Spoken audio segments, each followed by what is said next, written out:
That goal. Danowski said earlier this week it might be the best goaltender they face all year. Penn State transfer was outstanding in South Bend. Now here's the deal in this game. If Richmond's going to pull off the upset, I think Jack's got to make 15 to 18 stops. Why? Well, that's a formula for an upset, but I don't think Richmond's going to win very many face-offs. So the possession advantage will be in Duke's favor. It's up to Russ Bolt to shut the door and pull this one off. A school record 22 saves last week against Notre Dame, and Coach Dan Chamati said, look, I just asked way too much of my defense last week because his offense is struggling so much and his team is struggling at the face-off X. That's where his number one guy, Andrew Hamilton, has been out the last 2.5 games, and he's having to piecemeal now trying to figure out how to win face-offs. Here's the deal about Richmond, okay? Defensively, I like their goaltender, Russ Bolt, a lot. You'll see some man and some zone packages defensively. Offensively, they are highly skilled. I mean, they can zing it. Remember, they led Maryland this year 12-7 in the fourth quarter. The biggest issue for Richmond offensively is can they make penetration off the dodge? You know, can they beat you off the dribble? Because they're highly skilled if they can get this Duke defense in motion. 34, Mick Burton is going to take the initial draw for Richmond, and he's going to go against Jordan Ginder, and Ginder wins the first one. We're just going to keep an eye on that face-off X all game because that's going to be a key position battle in this game today.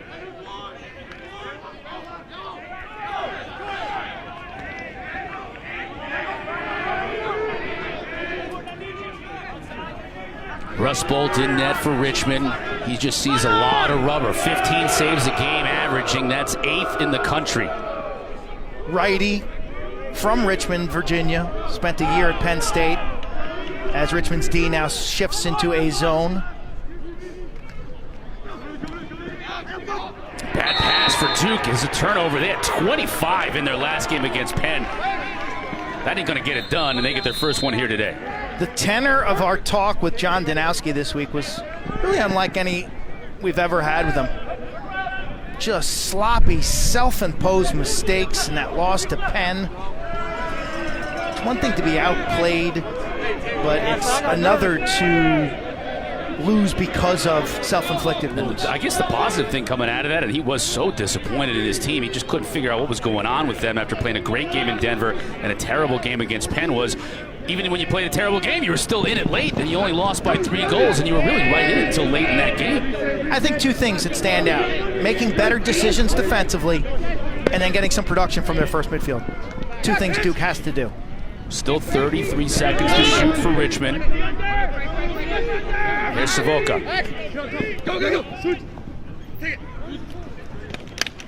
Spiders turn the corner, but the ball is lost. That was Ryan Dunn trying to find some space defensively. Duke knocks it away and creates a turnover themselves. Here comes Terry Lindsay, most experienced member of this rope unit for the Blue Devils. The second midfield has been far more productive than the first for Duke.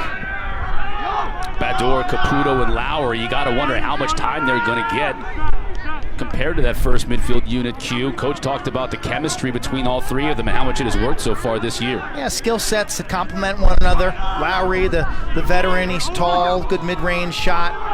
Bador's become more of a powerful dodger, and Caputo's a multi-threat. You know, he's a passer, penetrator. Bador right there, you saw him, number 5 on the short stick. Over here to Owen Caputo. He feeds up front, tried to get it to Dyson Williams. Goes Wansing, but Duke will chase it down. Sean Lowry now puts it back in play as the offense now has 20 to shoot. Carpenter spins back upfield, shoots. Save made by Russ Bolt. That's number 1. We'll keep a counter on that throughout the rest of the day. This will be interesting right now. Duke's a good riding team. They typically press out when you bring the ball across the midline. So here they're pretty sedate. They'll back up, and then now is when the trouble starts, right here. This is where they press out. This is Ray Barry, the close defender. That is the challenge with clearing against Duke. You bring the ball over the midfield line, and they suffocate your attack, and then press the ball carrier. Although a nice job riding here, gets the ball right back to Richmond. That was Richie Connell, the freshman, who's scoring a ton of goals, 12 goals already this year for the Spiders. Does a nice job on the check to get the ball back to Richmond. I like him a lot. Tell you, Connell jumps out on tape. freshman out of Colorado via the Hill Academy. Adrian Nash now trying to find his way to the cage. Back to X. Yeah, Nash scored a goal earlier this season. Watching their highlights, just unbelievable.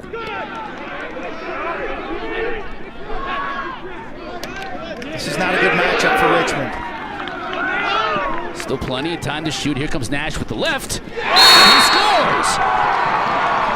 Goal number 2 for Adrian Nash. Coach Amati said he went about 1,000 days without scoring a goal. Now he's got a couple on the year. Starts with it's just a sloppy Duke turnover in the clearing. Nice hustle. Connell puts the ball on the turf. And then offensively, they create a matchup. Nash has ability. He's been so banged up in his career. And you see the flash, the good quickness, change of direction, the straight overhand lefty shot down the alley. So a wonderful start for the Spiders. Mick Burden again to take the draw for Richmond. One of maybe as many as 4 players we'll see at that faceoff dot for the Spiders today as Coach Amati tries to figure out some way just to get some production there. Mick Burden sounds like he was a member of a British rock band that came over the original Invasion, doesn't he? Doesn't that name sound like that? Now 0 for 2 on the faceoff X. Manown, goal line extended, forced out.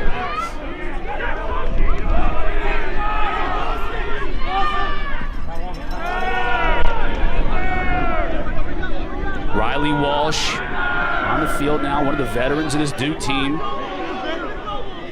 There's no shortage of serviceable players for Duke, especially offensively. Jaden Carey's getting some playing time. You see him, number 14, at that midfield spot. They're going to make your job tough tonight. They play tons of guys. They do, out of that midfield. They're running everybody out of the box.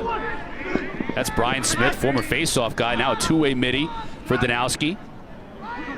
Here's Jaden Carey. Shot and a score! That's Riley Walsh, his 3rd goal of the year.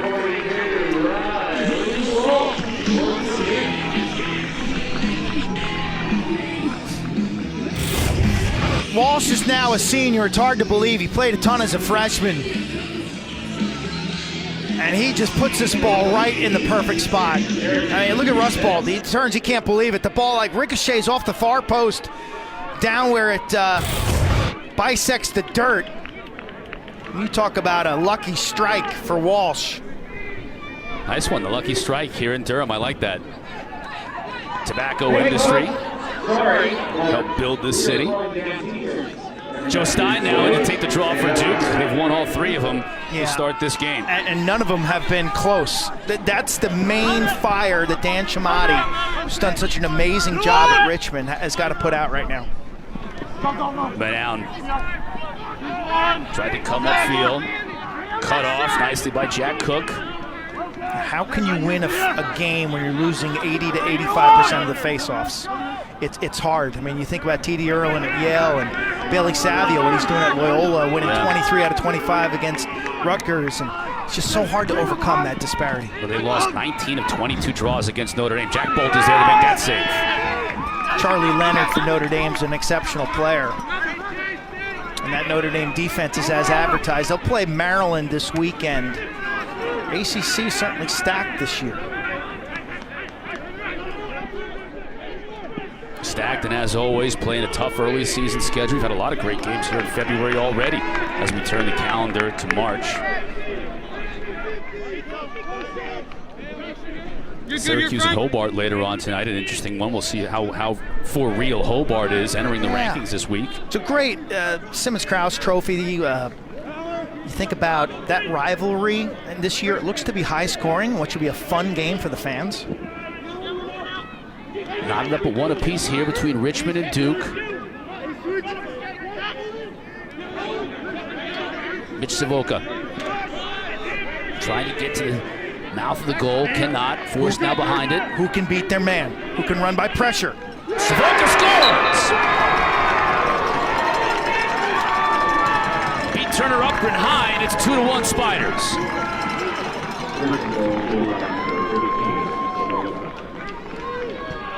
This is not bad defense on the corner.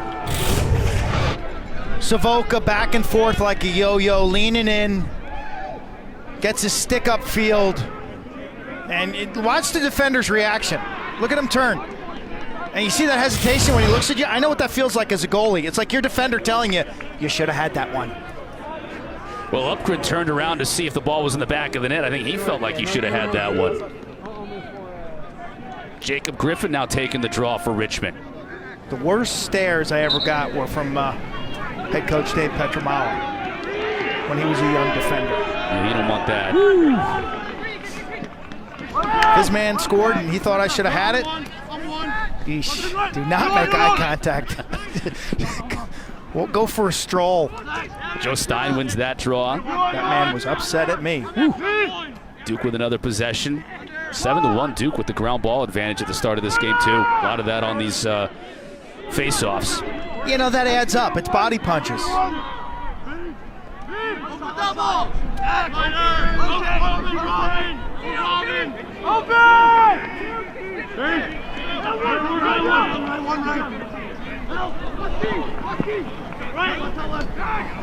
Dyson Williams, pass deflected. Gets it through to Baddour.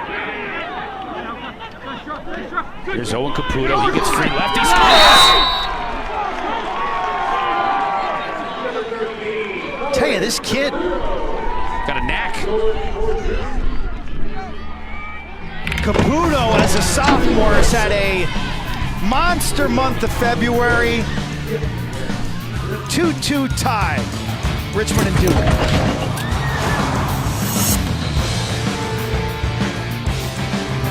These two teams have a history. Richmond and Duke last year in the NCAA tournament first round.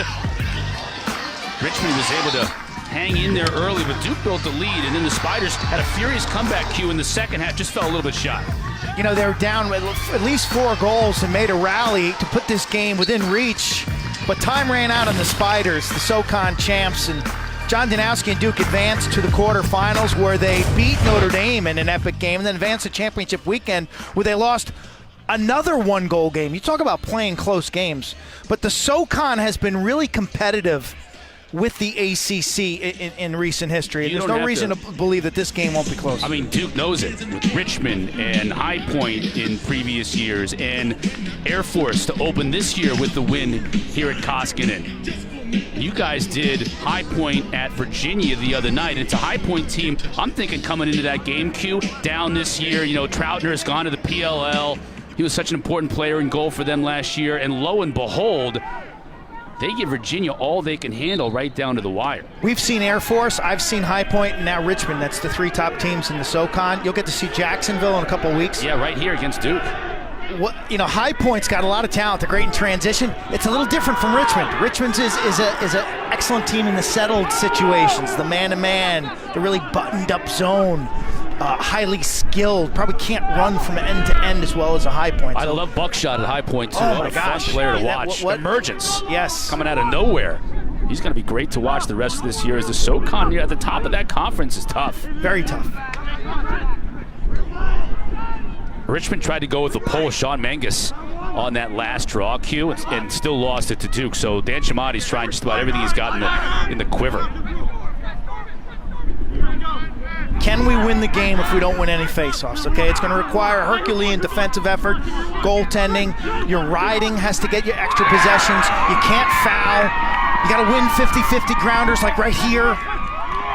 Boys, play. What a play, because Brian Smith came out of there with it, and Brett Reed, who leads this team in ground balls, Q was able to snag that one right out of the air and cause a turnover. And now take care of it.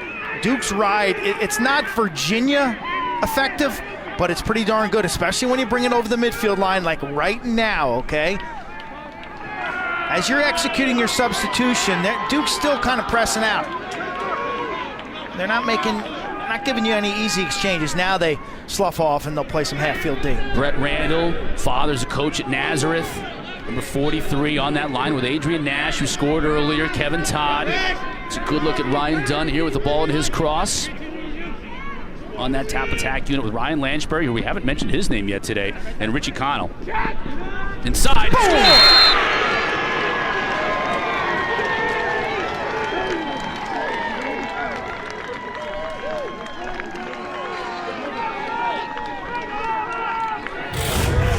Starts with the defense and digging in. 50-50 grounder. You get the double team there and the pickoff. And then the effective clear. Now, Dunn penetrates. He can do a little bit of everything. They invert with him. And Connell jumps off the screen at you. I mean, this kid is 6'3". He looks like Lurch. He's a lefty from Colorado. He played at the Hill Academy in Canada. I asked Coach Chamati, I said, you know, I remember watching Hill. I don't remember this kid Connell. He said, well, he was an attackman, but because they had Dyson Williams, who's in this game, Connell ended up playing on the second midfield. And Chamati couldn't believe that other teams, bigger national powers, didn't spot the talent of Connell. And you know, I talked with him before the game today. As we get maybe a turnover here. Loose ball. Forget about it. Straight to Giles Harris is there to snag it out of the air and carry it forward here for Duke. Connell's going to score a zillion goals this year. You know, Teddy Hatfield was a great player for Richmond over the past few years, and Coach Chamati talked about Hatfield and Lanchbury having this connection, and now Lanchbury has to be the type to feed Connell. That's his new role. Instead of getting fed from Hatfield, now Lanchbury has to learn a new role to be able to feed Connell. And they're still kind of working in that transition. And the irony to me is that Dyson Williams was a higher recruited guy who plays for Duke. Speaking of him. Right there, off the iron. Williams, that was a rocket. His teammate didn't get the chance to play in that low lefty attack position until now he plays for Richmond. Connell. Skip pass, beautiful look. They get the full reset of the shot clock with the pipe shot. Montgomery. Trying to get it out to Ledman, and Ledman can't chase it down. It's another turnover. Tell you, Montgomery's a little out of sync this year. You know, and I mentioned that first midfield continues to struggle with. They have 5 goals after 4 games as a group. And you think about Duke historically, the power that they've taken to teams in the first midfield, whether it's a Miles Jones or a Zash or, last year Brad Smith. I mean, they've always had stud first team, All-America quality top middies. Yeah, this second team midfield unit for Duke has really been the more productive. The Bador, Caputo, Lowry line. As Richmond, in a little bit of an anomaly here early in this game, yet to win a face-off, but they lead 3-2. This is trouble now on a run-out.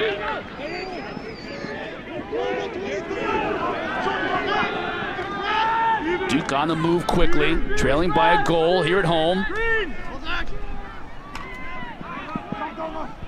That run-out makes your clear easier, number one, potential transition, but now you got 3 Richmond offensive middies caught on the field.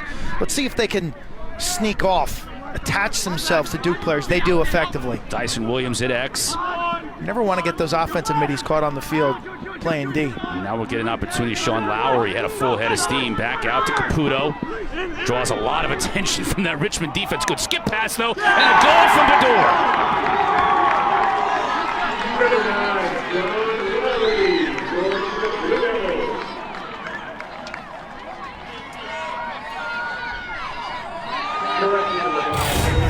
Bador, IMG Academy, but look at Caputo.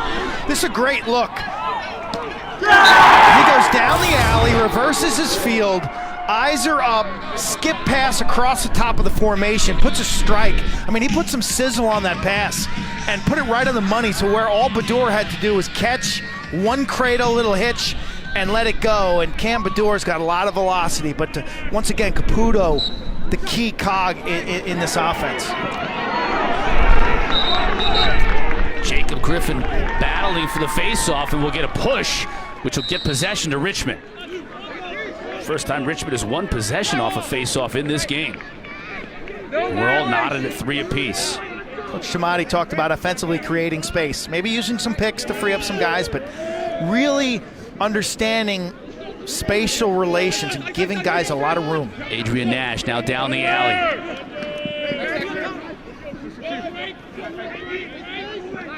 The freshman Richie Connell, number 23. Not a Dodger yet. That'll be his game when he fills out. More of an off-ball shooter right now. Randall can play some attack with a shorty on him.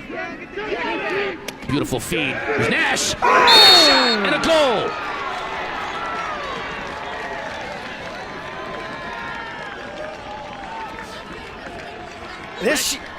redshirt senior Q in his 5th year, making the most of all the opportunity now that he hasn't had to play because of injuries. Now his 2nd goal of the night. He's got magic, okay? He spent so much time in the training room getting healthy, trying to get his body right. Look, this, you'll see this effort's just a blind shot. He scored a goal earlier this year against Marist. Check that, against Navy. His goal against Navy was unbelievable. Wow. And that was a thing of beauty. Backhand shovel shot from a guy. It's hard not to root for Nash after what he's been through injury-wise. Jacob Griffin continues to take draws for Richmond. Violation against Duke. Look, Richmond's very capable. I said earlier, they were leading Maryland 12-7 in the 4th quarter. They beat Marist. Okay, Marist came back and beat Army. Hammered Army. Richmond beat Navy. They went on the road last Sunday. Balls with Gallagher, or 18 here. And really got ambushed by Notre Dame last Sunday. Second half was not a thing of beauty for the Spiders. Shot over the top of the cage by Savoca. Stays with Richmond. Still 50 seconds to shoot, plenty of time. Final minute and a half here this 1st quarter.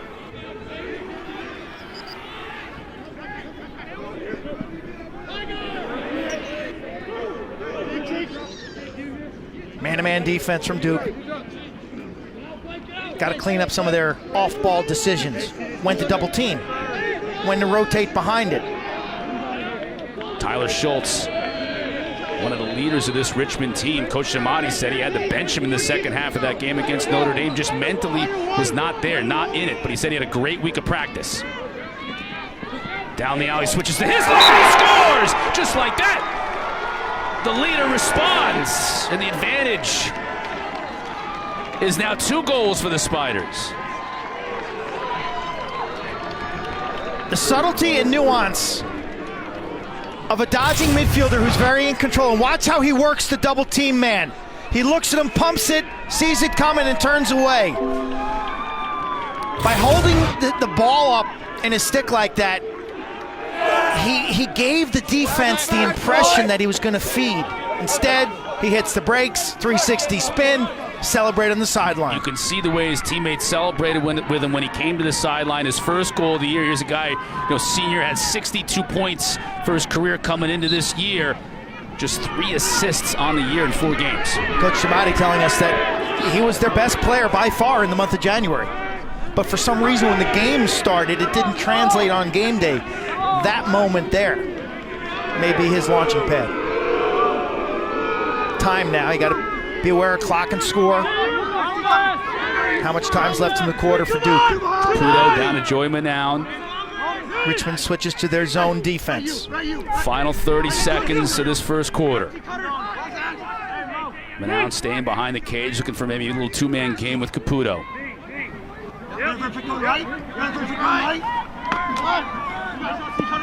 Caputo comes upfield looking for a cutter. Tried to get it to Cameron Moulet. 5th turnover of the 1st quarter for the Blue Devils. 10.8 to go for Richmond. Be aggressive here if you're Richmond. Send this one towards the goal, and if you're an attackman, crash the goal. Crash the crease. Send it in. And a shot! You said it, Q. Just somehow, some way, get it in the cross of a short stick D midi right on the doorstep. Brett Reed.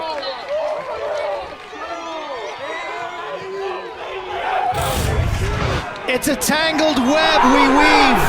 The clock is ticking. You got nothing to lose. Just send it towards the goal. Defensively, you got to check sticks.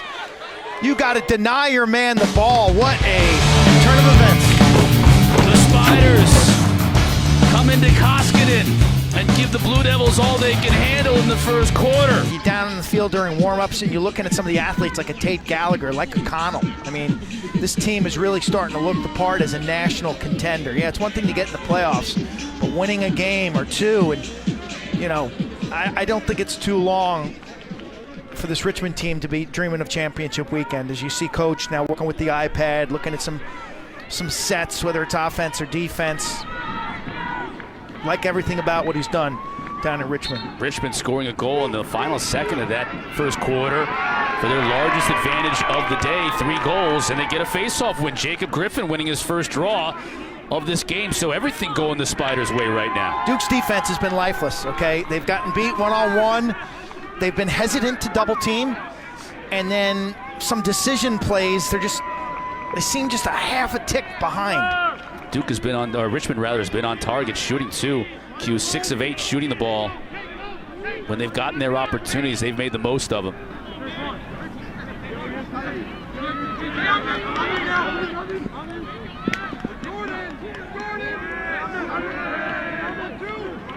Gallagher's a nice looking player, 16 in blue. Good height, decent wheels. He's a 2-end midi. I think he's a pro down the line. Nice move on the dodge. On the shorty slide comes, but Gallagher still has his head up. Part of a lot of experience on this first midfield unit for Richmond. They're not in any kind of rush.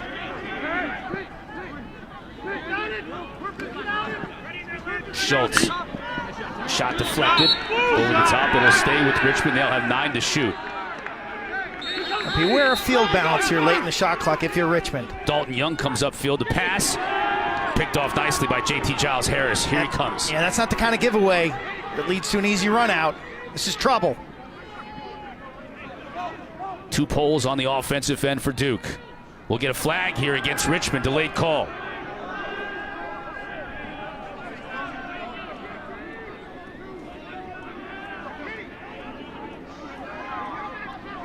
Richmond will have a call go against them here on the next whistle.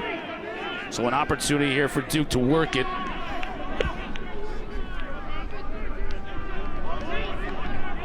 Lowry is a big kid, isn't he? He's no longer a kid, he's a 5th year. Grad student. Big dude. Foxborough, Mass. Owen Caputo. Coming off the Lowry pick. Up and under, and he just misses the cage. What a great move, though. I was about to yell goal. He's the party starter now, isn't he? How shifty is he this year? 13 in white. We'll get the call from our officials. Blue 40, interference with the cutter, 30 seconds.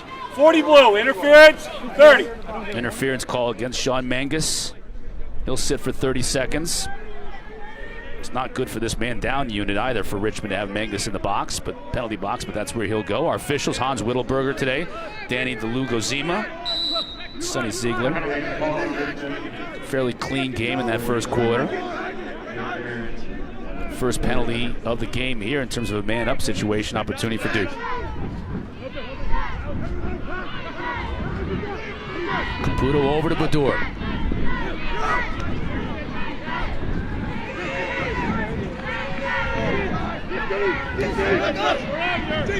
Looking for cutters. Still with Caputo. There's Baddour. Richmond back to full strength. Williams inside scores. That'll be an even straight goal. Nice cut by Dyson Williams to get the goal.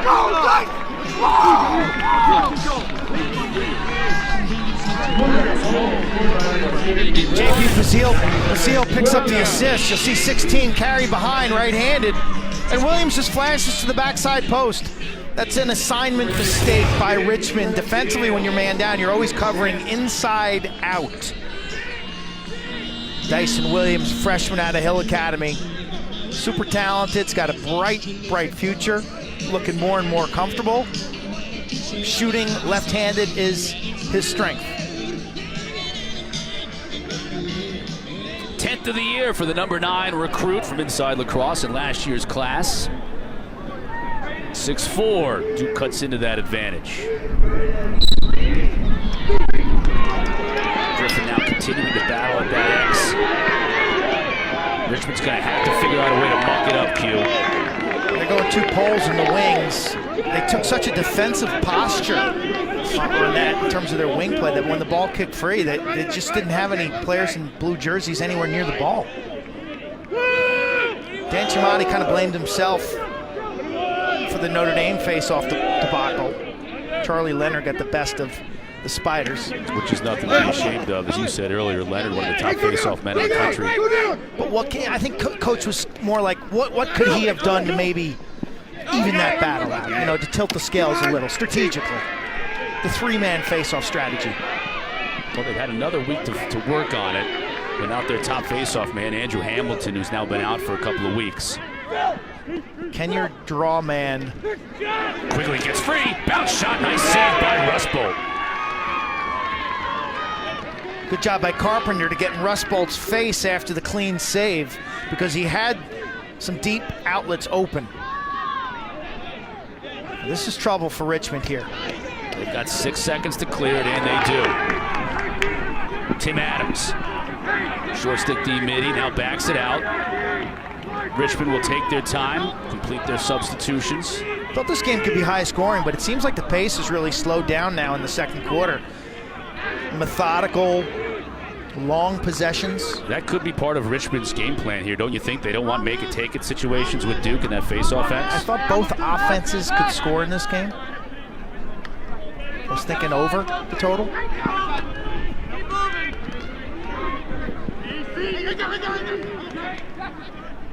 I know you were.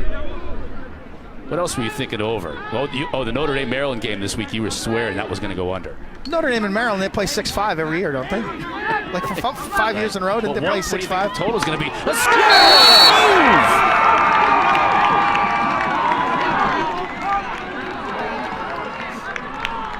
Referees talk it over.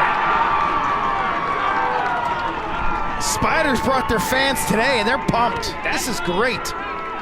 Brett Randall, what an unbelievable move. Let's see the save first on the other bouncer on this grass. Come on, man, that is something else. Rustbolt, smooth. And here at the other end, it's just a wing dodge isolation. Is it a dive? No. You're not in the goal mouth. Good call by the officials. Once again, Duke's struggling in their support packages. Do you double? Do you not double? And if so, somebody's got to help out the on-ball defender. There you see the Spiders have spread the wealth tonight. New goalie for Duke as well. Yeah, Turner Upgren gets an early exit. Andrew Bonafide now is going to be in net after Upgren has made just one save in this game so far. So Kostanowski making the move to put in the sophomore net finder Bonafide.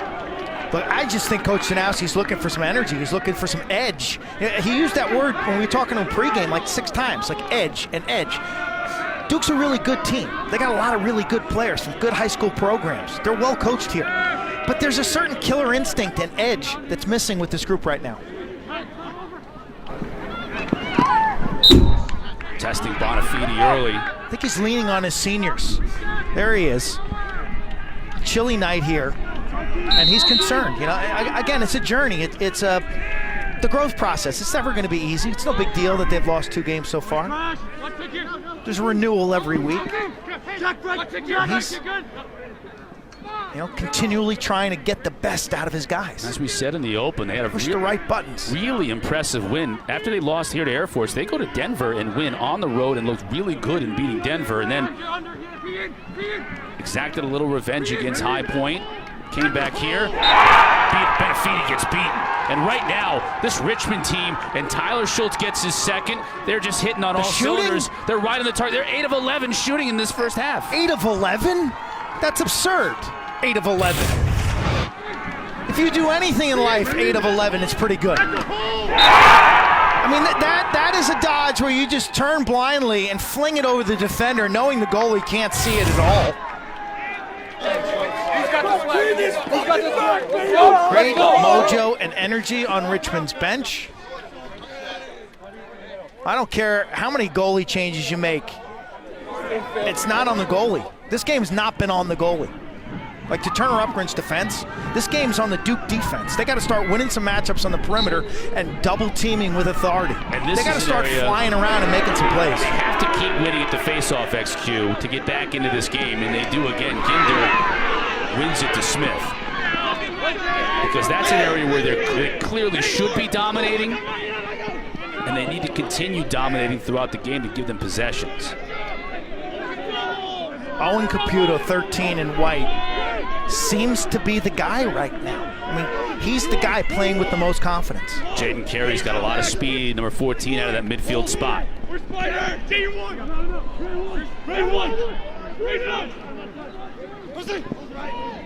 Here's Caputo.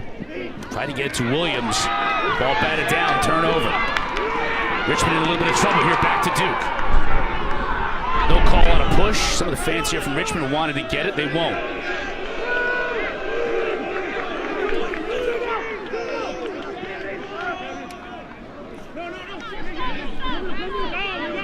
Walsh on the field now in that midfield unit for Duke, along with Jaden Carey.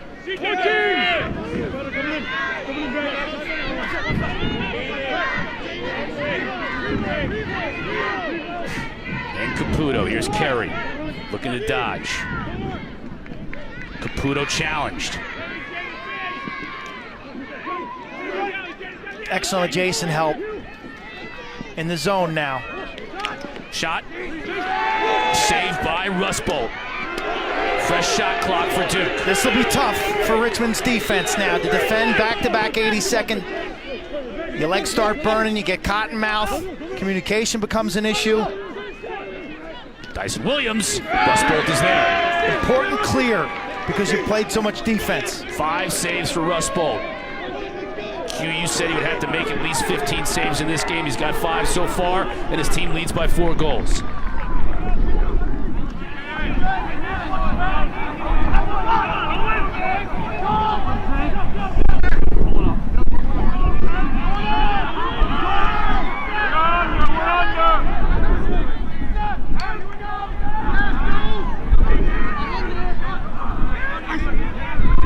Number 13, Kevin Todd now. Wow, checked beautifully away. Now we'll get a call. Oh, that's going to go against the Blue Devils. Lyshao, nice two-handed wrap check, apparently a hold. He's a physical, tenacious, nasty short sticker, 55 in white. Called a hold after he dislodged the ball, so it was a loose ball hold, just possession to Richmond. Randall comes with the double. Now he gets rid of it up top.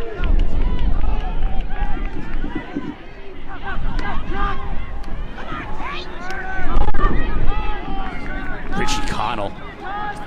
Ooh! Crossbar, straight up in the air.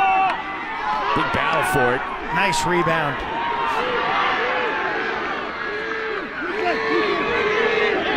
Trick on the Blue Devils. Shot! Rustbolt is there. He's pretty good, huh? That was amazing. Basile, though, gets the loose ball. He'll try and get something going quickly. Check up, call numbers. Duke's got numbers out of the box. Yeah, here comes Montgomery if they see him. Montgomery will dodge with the left, just off the target. Basile backing it up, though, stays with Duke. We'll get a timeout from Richmond. Dan Shamati wants to talk about it. What a performance so far by the Spiders. Up 4 goals here at Duke.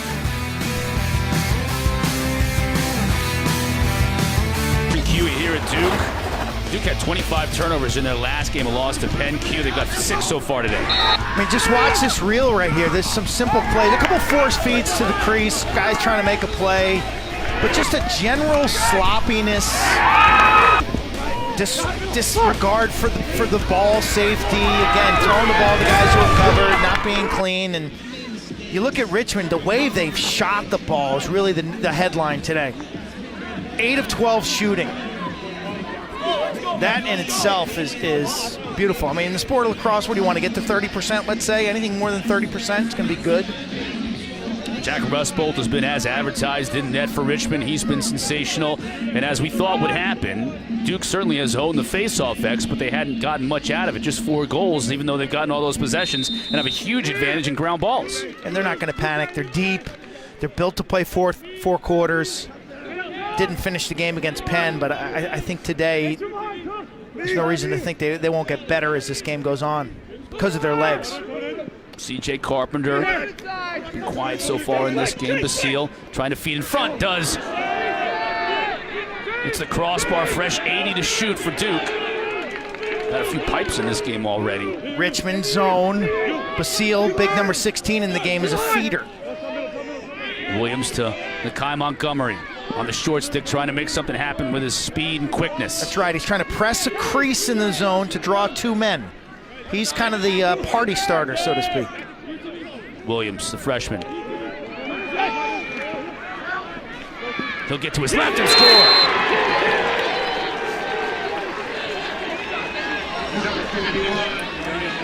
That's a confident play from a freshman. One of the top recruits in the nation. Richmond's in a zone, but look at him dodge the wing and sneak through the double team. Top side untouched. Dyson Williams. 2 for Williams tonight. Closes the gap to 3 goals. Looks like Dan Chamati is going to go with Jacob Griffin. That's his hot hand at that face-off X against Ginder. Ooh! And a slick move by the pole for the Spiders to get possession. Unfortunately, couldn't hook up with Ryan Lanchbury. And JT Giles-Harris was there to snatch up that loose ball.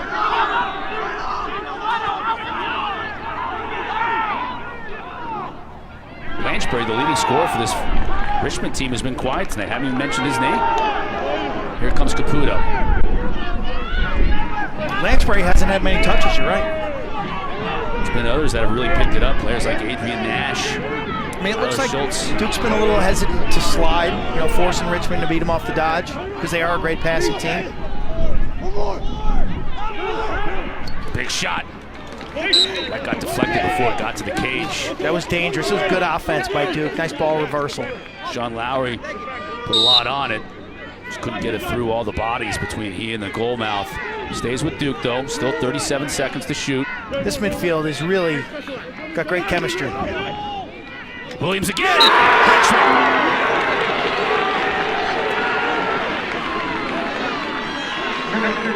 I mean, you can just see it. Snappy ball movement, ideal spacing. The second midfield is doubling up the first midfield in terms of production. Aggressive wing dodge, draws the traffic. Lowry gets that ball out of his stick. Dyson Williams now, who just reminds me of Zach Greer, another lefty Canadian who scored more goals than any player in the history of mankind.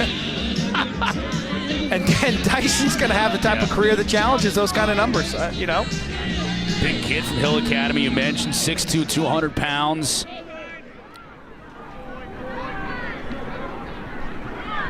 Will Bowe now taking the draw for Richmond. I think we're going to see John Danowski run that second midfield. He's going to give them more runs, and they're going to become the first midfield. I see that happening. Scrum at the midfield. Picks up by Stein. He's going to pick it up. He can handle Stein. Will Duke look to go quickly? I think you're going to see, they'll still play their 3 midfields, but I think at critical possessions, you're going to see that second midfield. Bador, Caputo, Lowry, okay? You got 2 losses, it's still February. I don't think you want a 3rd loss in the month of February. So for a team that's been playing 33 guys a game, right? It's time to give your premier guys some extra runs. Well, here's Riley Walsh playing on this midfield unit with Nakai Montgomery. Cameron Moulay plays a man up on attack oftentimes for Duke. Now he's in the game. Basile. Like, you can't lose this game if you're Duke. With your upcoming schedule, you leave yourself in a position where if you lost a couple more, you might not be an at-large selection in the tournament. Well, to counter your point with Danowski going with the units that's working, he's just trying to throw players out there. He's throwing waves of players out there trying to figure out the right combination. He's offered playing time. He's been really generous with it this year. There's Moulay trying to dodge from X. Much bigger defender on him. That ball just gets deflected trying to get it to Montgomery. He gives chase. Chris, the best thing about playing a lot of guys is the practice the next week. Everyone's engaged. Everyone has an ownership stake. The locker room's a great place. Try to get it to Williams and does. Williams scores!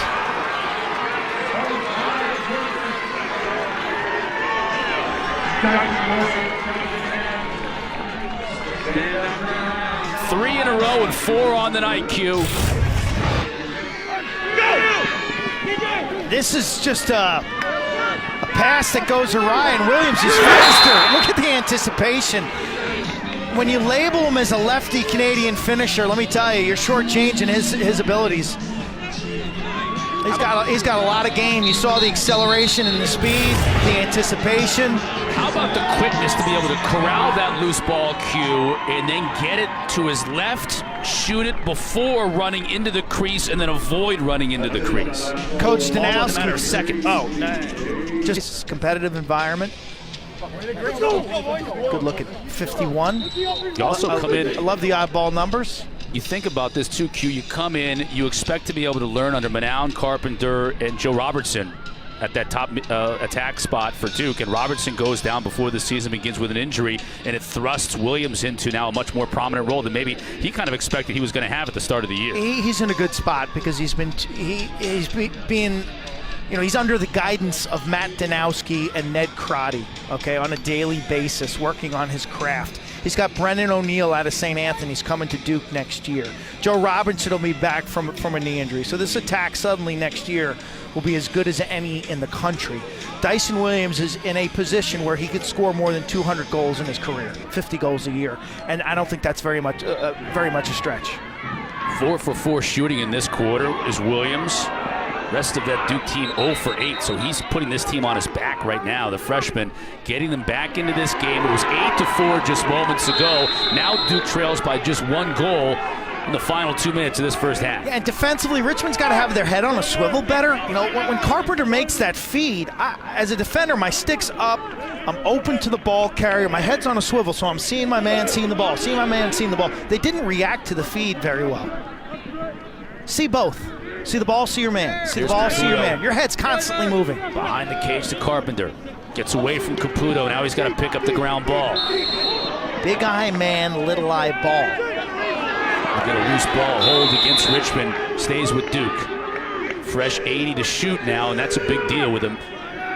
They'll be able to milk this one all the way down if they want to here, Q, in this first half. And Danowski knows it. That's why he's going to call it. ¿Te gustaría trabajar desde casa?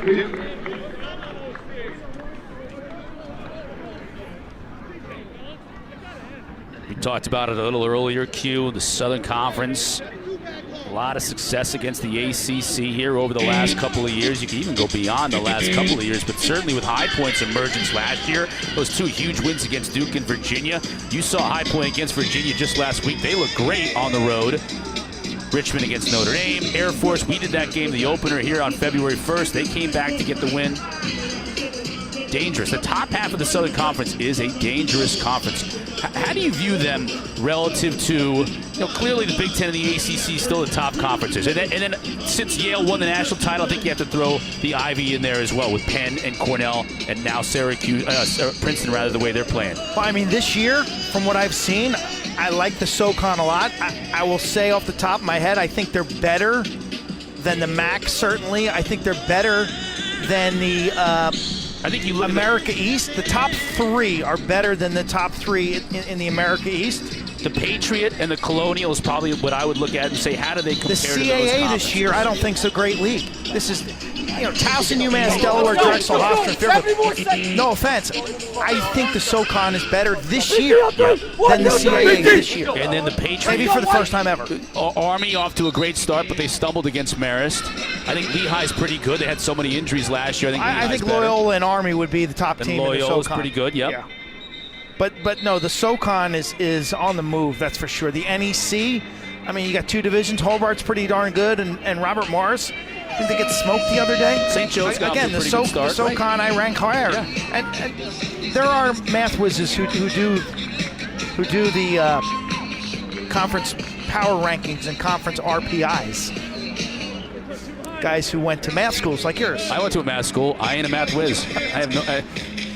But it's hard to, those numbers are kind of meaningless right now with 4 games as your sample size. I think the bottom line, Q, is that we're not at, yeah. Nobody's looking at these teams from the Southern Conference and saying and looking past them, beyond them, especially when they have to play them midweek, as you have been wanting to say. We're very close with those teams being able to qualify for the NCAA tournament as an at-large, not as automatic qualifiers. The test last year was Look, if High Point, if they beat St. John's and they beat Jacksonville, they're in the tournament, I believe. You have no margin for error, though. I mean, you've got to their team. You can't lose to St. John's. You can't lose to Jacksonville. A couple of good wins like they did out of conference last year, and then you got to run the table.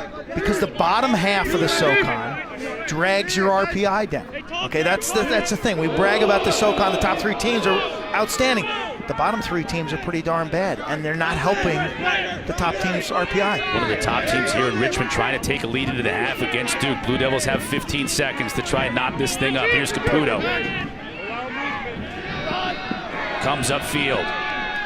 Nowhere to turn. Shoots it. Almost out of desperation. It'll stay with Duke, but just 4.2 Q. I think that was Reynolds with the D on the island holding his own against Caputo, and we'll see another timeout. It's hard to manage. Coach Danowski calling a timeout here, trying to draw something up with 4.2 remaining to knock this thing up. Look at the top 10 and inside lacrosse. You vote last poll. week? I did. I thought it was difficult last week. I think teams with upward mobility in that grouping, Syracuse, I think Notre Dame was really impressive, and Cornell would have to be my teams with green arrows. Well, and Princeton too. And there's always the thought, okay, early on in the season, Q, Princeton, I think the week before I had Princeton at 17. And then they get a huge win on the road at Virginia. Now, I don't have any problem moving them way up because they are undefeated. Unlike Villanova, for example. Villanova already had 2 losses, even though they had their huge win against Maryland. One thing I will say, North Carolina at number 4, that's a joke. I mean, who in their right mind thinks that North Carolina has the 4th best team in the country? And if you do, go to google.com and type North Carolina lacrosse highlights and watch them, okay? Lafayette, I know. Mercer, It's the Chris Gray effect. Johns Hopkins, all non-top 20 It's the Chris teams. Gray effect because he gives them something they have not had. A Carolina in the last couple of defense, years. quite frankly, that's not very good. Okay, yeah, they're top 10, maybe 8, 9, 10, 11, 12 in that range, but there's no way they're the 4th best team. Notre Dame, and we'll see about their game against Maryland this weekend, but Notre Dame's got offense. Notre Dame's got defense. Notre Dame's got a face-off man. Notre Dame's got a little bit of everything. They've got balance in a year where very few teams can do both.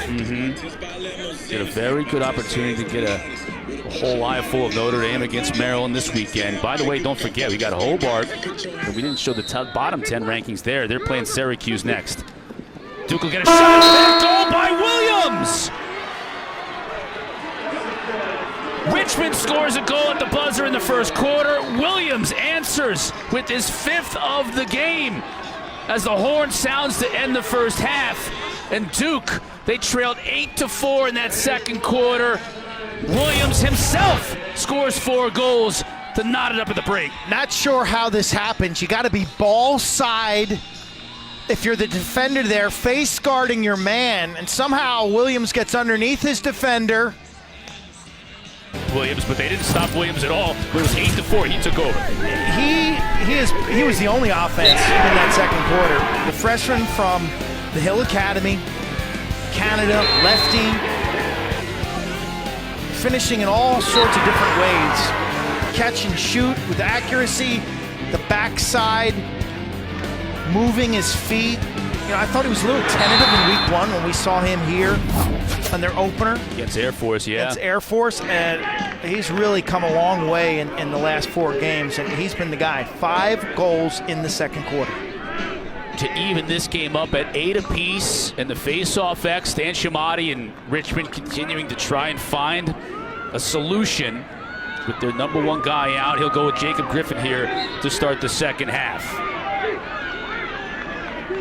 Ginder wins it to himself for Duke. Good job by Ginder. Controls the clamp. Well-orchestrated exit. Stays patient with the ground ball and then throws an accurate pass. And then the clear right out of the box. Here comes Kevin Quigley. You think about the 3 things you got to do well if you're a face-off man. The initial move. Is there a counter move? But the exit, so important now, and then handling of the ball.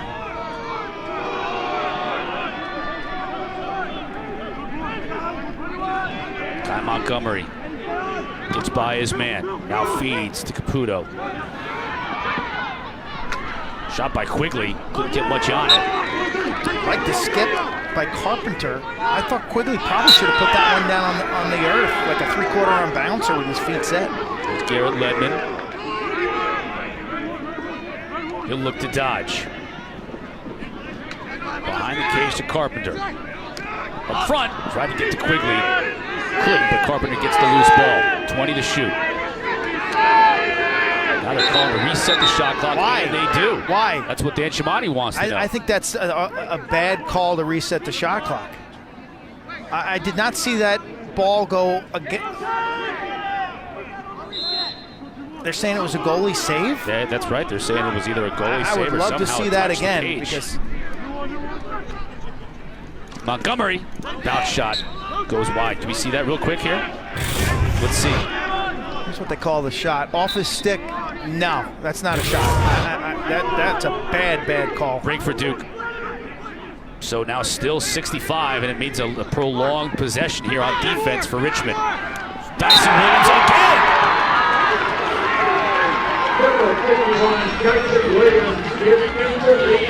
Six on the game for the freshman. Duke lead, their first of the game. The arsenal of shots. I mean, this is a catch at your waist, sidearm release to the offside hit. No goalie in America's making that stop. He has scored the last 6 Duke goals, all a little different. That one, he starts on that left wing and curls across the formation, plants his feet, and puts the ball in the perfect spot. I mean, the perfect offside hip. You kidding me? First lead of the game for the Duke Blue Devils. Bad reset call goes against Richmond. That's not going to go over well when they look at the film. Violation. Now, did they call a loose ball push? And maybe the player was pushed in the crease? Is that why they got the reset? I didn't get an explanation on it. It wasn't You're a shot. You know, I'd love these officials to, when we're doing TV games, to just be a little more accommodating and explain some calls. We had a push or dive call in the game the other day, the High Point Virginia game on Tuesday night. Well, you want to mic up Hans Whittleberger? Well, I just have someone come over to the bench and just give us a clear indication for the fans at home. You know, it was a crease call the other day. All I needed was he stepped in the crease, no goal. Right. We were guessing, was it a goal mouth violation, was it a push? Yep. Richmond has just one shot in the last 12 minutes. Q make it 2. Couldn't get that one on cage, though. Remember, this game was 8-4 with Richmond on top, and they were shooting the lights out. They were 8 of 11 shooting in that first quarter. And since then, the whole entire game has been Dyson Williams and possession to Duke. The field has been tilted. Richmond just isn't even getting any opportunities. Been about 11 minutes without a goal. And I wouldn't have to credit Duke's defense. And that's just a muffed exchange right there. Loose ball. Richmond gets possession. You got numbers if you move it. You got numbers if you move it. Schultz opts to slow it down. Still 22 seconds to shoot in this possession for Richmond. So no Duke possession on that grounder means the shot clock's down to 15. Spiders got to move quickly.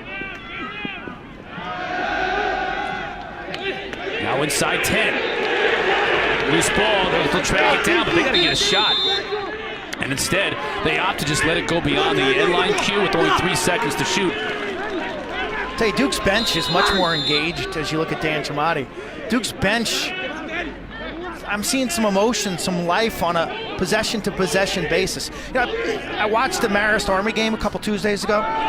Marist's bench was celebrating every ground ball like it was the Super Bowl. When you're trying to spring the upset, you've got to win every ground ball. You've got to win all those 50-50s. Richmond was doing everything right in that first quarter. Since then, it's been the Dyson Williams show, and possession has been tilted so heavily toward Duke. Richmond just hadn't had many opportunities. Lowry just using that physicality.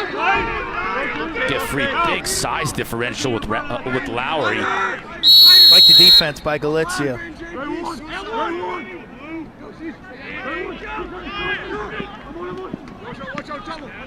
Caputo. Now works upfield. Get free and scores!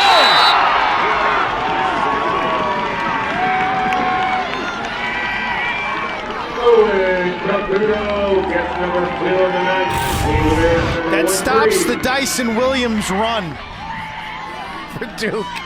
As soon as 13, right here, when he turns back and his intention is to get to the middle, you gotta go if you're a Richmond defender.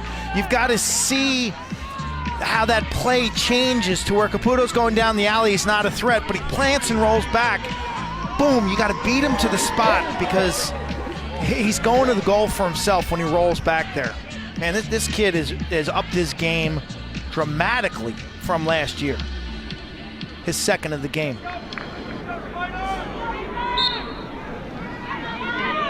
Richmond and Jacob Griffin just fighting gallantly at that faceoff X. The advantage is still to Duke. 12-7 for the game now as we'll get another victory by Jordan Ginder. It's just not obvious. And now the turnover gets possession back to the Spiders. Duke has done a very good job taking care of the ball, much more so in this game, Q, than the 25 turnovers they had against Penn. And especially lately, they only had one turnover here in the last, 17 minutes before that last turnover. Yeah, that was just a pass, a little low. I think both players can improve. Nash. Look at the quickness of this kid. He already has 2 goals in this game. Here's Dunn.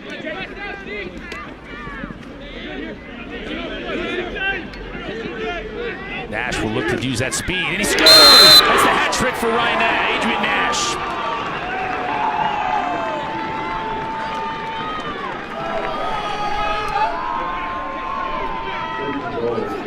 Richmond's got tons of skill. But the guys with speed, look at Nash. Afterbreak, turbo down the middle. Stretchy stuff, number 7. You're back from injury. Great job, bud. Great job. He's making a lot of noise tonight, and that goal stops just a gigantic Duke run. Remember, this was 8-4 Richmond. 6 straight by Duke. The last Richmond goal came at the 8:59 mark of that second quarter.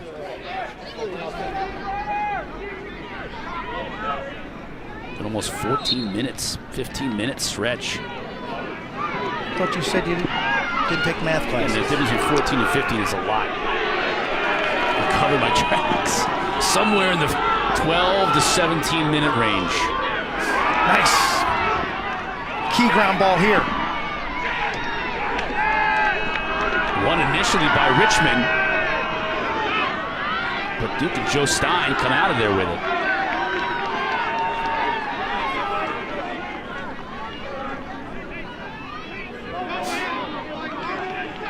See, that's the tension. Sometimes I don't know if that comes through on the TV set, but that ball's rolling around the carpet. Like all the fans here, whether it's Richmond or Duke, they're holding their breath. They understand how important the loose ball scenarios are. 27-9, the ground ball battle going to the Blue Devils. Really? Yeah. So even beyond face-offs, and it's domination. The face-off numbers haven't been that lopsided tonight. Not as lopsided as I think we might have expected coming into the game. 13-7 right now. So Richmond, you're saying, only has 2 ground balls that haven't come on a face-off? No way. Oh, my word. Who is that? Who do you think that is? Number 51.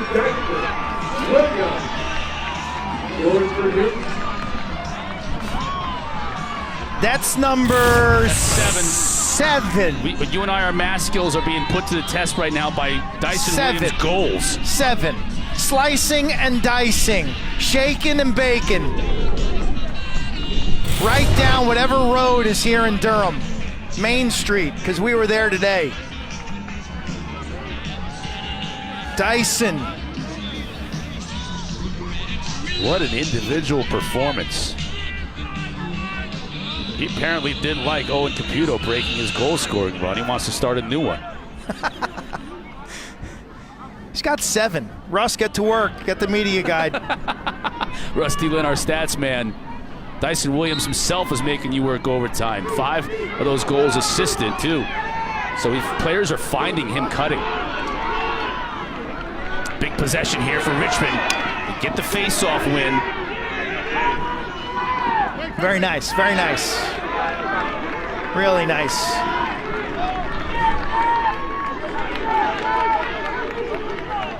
You know what I loved about that play by Jack Cook?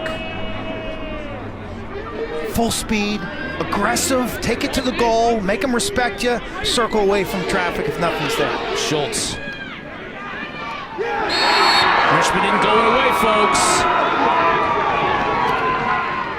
He started it with the grounder and the nice handle.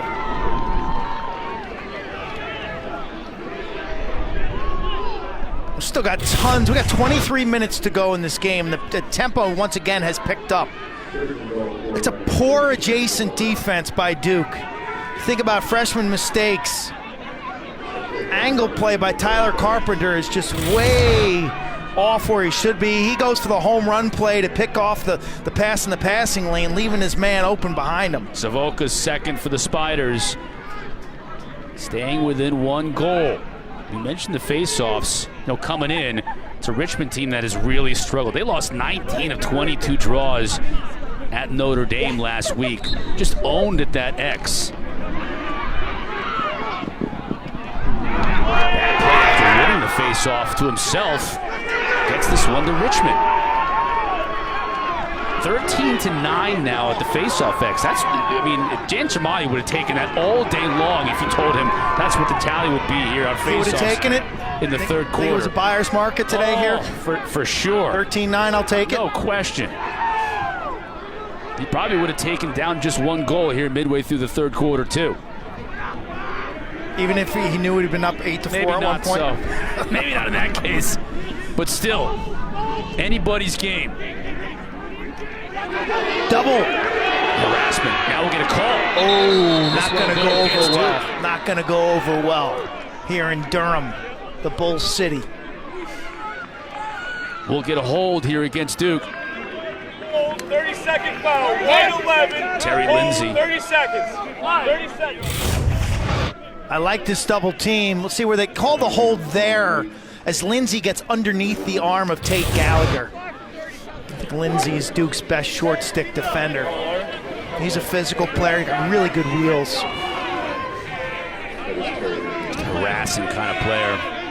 I always want to say terrible Terry Lindsay, like terrible Ted Lindsay. Remember Ted Lindsay played for the Boston Bruins? You don't remember that? Rusty Lynn might remember that. I was a Rangers fan growing up in an island full of Islander fans. It's a lonely existence. Freshman couldn't get enough on it.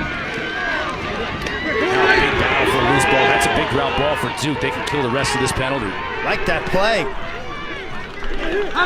Good rebound control inside. And Rain Schamberger scoops and runs away into the corner. Now 5 seconds to get the ball across with the midline. Blue Devils just get it across with Garrett Redmond. He's in a little bit of trouble here. Looking for help. He'll get it across to C.J. Carpenter.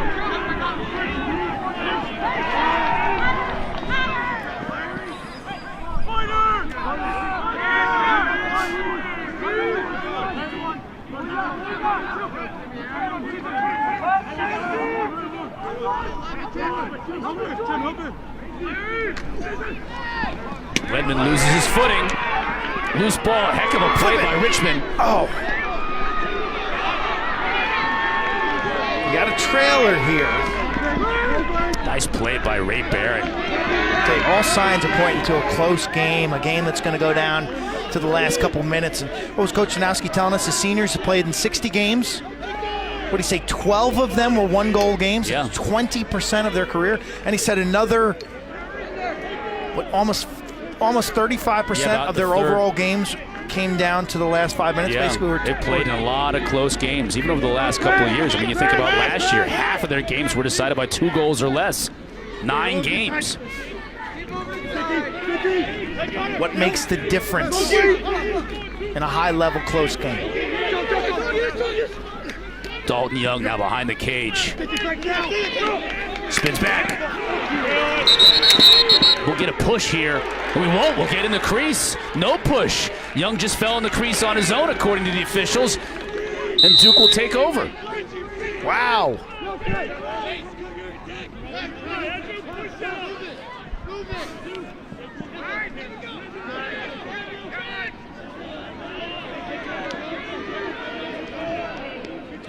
Second midfield unit on now with Cameron Bador, Carpenter. Richmond's on a bad change. Now they're fine.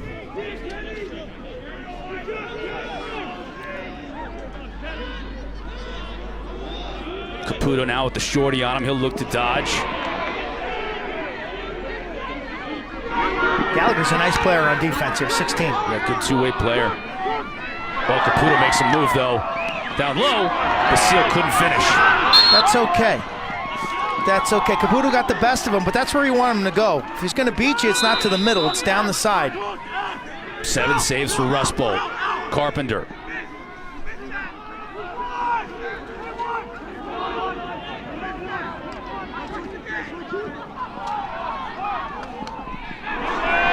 Lowry shoots out of that dodge, Chris.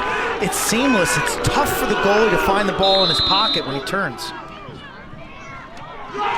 Nothing Rust Bowl can do about that. Blast from Cameron Bador. Duke's got some shooters. Cameron Bador with a howitzer. Widows on top by 2.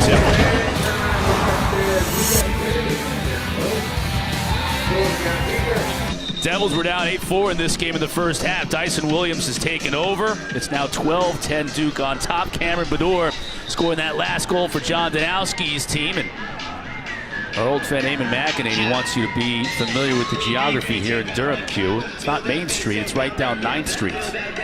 We were on Main Street in downtown Durham. You know, I've come here for, what, 20 or so years? And we've never stayed downtown until the last 2 trips. Yeah. And downtown Durham is a revitalized place. No question. Again, it's an old tobacco city based on the brands, Bull Durham and was Lucky Strike here too. Yeah. So tobacco and the industry surrounding those. Yeah. But the downtown area kind of fell. Yeah, with the tobacco industry and the garment, textile industry. In the 80s, both companies really struggled, and but it's coming back. There's some really cool, individually owned, non-franchise businesses, restaurants. Yeah, mom and pops downtown and bars and restaurants. Really working to revitalize downtown Durham. This Duke team revitalizing their offense, Q. They were down, as we mentioned, 8-4 in this game and going nowhere fast. And it's been the youngsters, Bador, Williams the freshman, Caputo the sophomore. Danowski made a change in goal in that first half to Bonafide. I don't think he's had to make a save. No, defense been much better. They ironed out some of their perimeter issues. The double teams have, it looks like their adjacent defense for the most part has been just making better decisions. That's what he told us. He says, we are making the worst defensive decisions that I've seen. Now trying to work his way upfield. It's the hardest part of playing defense.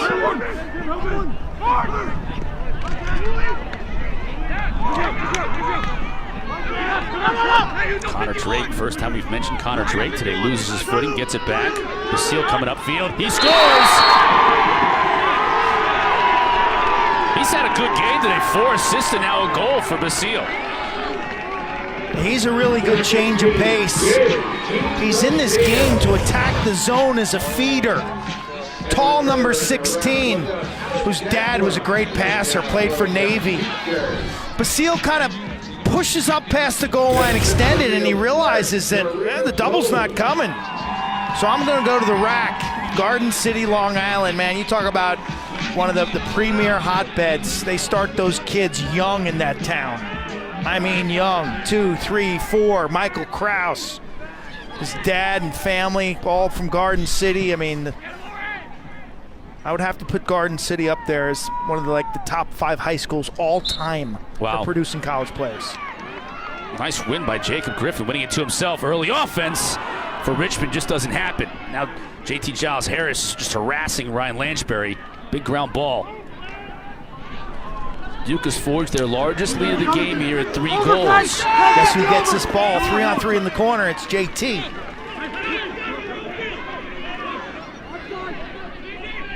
$610-pound deadlift. What's your max? Crazy. Not even. I mean, that's like 3 lifts for me to add up to 610 pounds.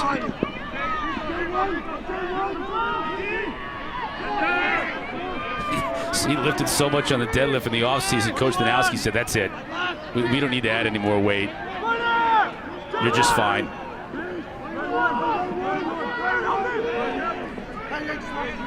Duke looks like they're fine now as well after a big scare in that first half. Winning the ground balls, owning time of possession. Like their off-ball movement now on offense. Everybody's in the right place. Moving the ball, moving their feet. Ledman tried to attack the cage. Then he got shut off. It's going to be a turnover, and that's something we haven't seen that much of from Duke in the second half. They've been much better taking care of the ball, but that time it goes to Richmond. Yeah, Ledman's in a little bit of a funk. He's got a lot of talent, and it's all there. I think his dummy dodge from the wing, and look, sometimes your job is just to draw the defense and get them in motion. And you know you're not really going to the goal, but you act the part. He actually overacted and put himself in treachery, and then threw a handcuff pass to the man at X. There's a fine line there, you know what I mean? Make it execute the fake dodge without like overcommitting and getting yourself in trouble. And Carpenter was in a bad spot trying to receive that pass too. Close to him. Ends up being a turnover. Just 10 turnovers on the game for Duke. I say just 10 because they had 25 last week against Penn. Schultz now trying to get something started for this offense for Richmond and Q. They've just been complete. They were up 8-4 and they were hitting on all cylinders. They were 8 of 11 shooting to build that lead, and they just haven't gotten anything going since then.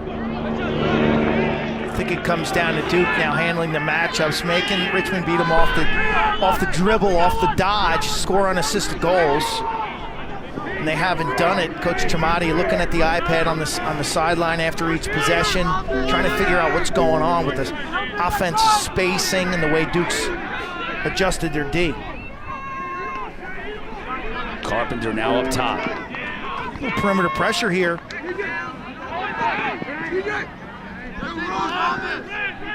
Back to Basile at X.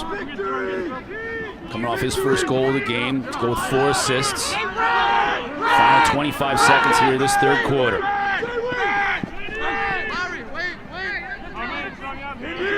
Shot clock inconsequential.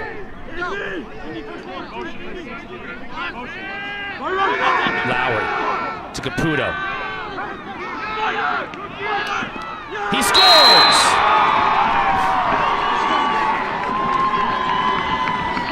Duke's put together a quarter and a half of their best offensive lacrosse of the year, Chris. Caputo, back and forth, straight overhand.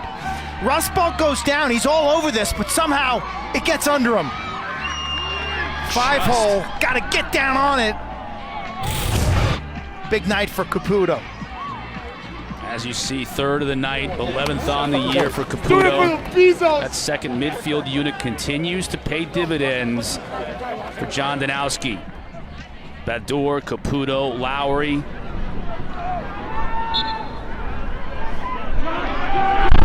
Cleanly by Duke, shot on goal. And Rustbalt was there for that stop. The quarter that was owned by the Duke Blue Devils. All knotted up at the half. They're up 4 as we head to the fourth.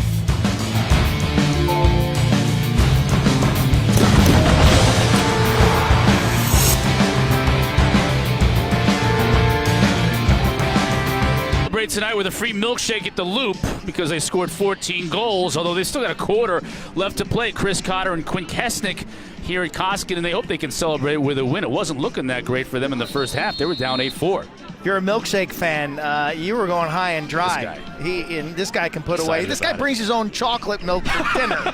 Okay. Well, that was lunch. Excuse me. Today he packs his own chocolate milk for lunch today.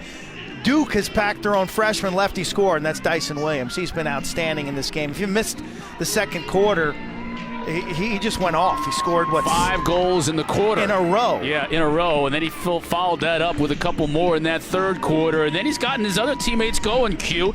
Baddour scored a goal. Caputo with a couple of goals. Even J.P. Basile was able to get a goal in that third quarter. Yeah, and I go back to the beginning of the year. We were here for the opener against Air Force. Joe Robertson, okay, lost for the year, attackman. Supposed to be their star. Joey Manown, C.J. Carpenter, Nakai Montgomery. Those were the known quantities on offense. I think tonight you're seeing the emergence of kind of the new face of this Duke team. And we continue to see, as we have all year, the emergence of that second midfield line for the Blue Devils as they continue to be efficient. Speaking of efficient, face-off wins continue to go Duke's way, although you got to tip your cap to Richmond after really struggling at that spot last week. They're much better this week, but it's still controlled by the Blue Devils. 4-goal advantage for Duke as we head to the fourth. There's a certain relentless approach that I like from Duke tonight. They're rolling so many different personnel. So many different guys are getting to play. Quigley got a step. Just forced behind the cage by Reed. Here's Basile, a 5-point night. Ledman back to Quigley. Quigley will look to dodge, gets free. That time Rush Bolt was up to the task. Here comes Richmond. Trailer far side, you got numbers. You got numbers. Got it with Reed. Reed opts to back it up though. You know, that's the biggest difference I see in the SoCon with a team like High Point and Richmond. Richmond's a 6-on-6 settled type team where High Point's going to take advantage of that odd man rush. Saw it on Tuesday night as they lost to Virginia 18-15 in what was a really entertaining game. So much fun to watch. And the early reports of High Point's demise coming off their sensational year last year are a little overrated. Look, they may be better. They're 1-4 now, I think. They may be better this year than they were last year. That ball got through to Bonafide, but he was able to gobble it up. You know what I love about automatic qualifiers? The fact that Towson at 0-4 is still in the mix for the NCAA tournament. The fact that High Point at 1-4 still got a shot. So it grants those teams a second chance after playing such difficult early season schedules.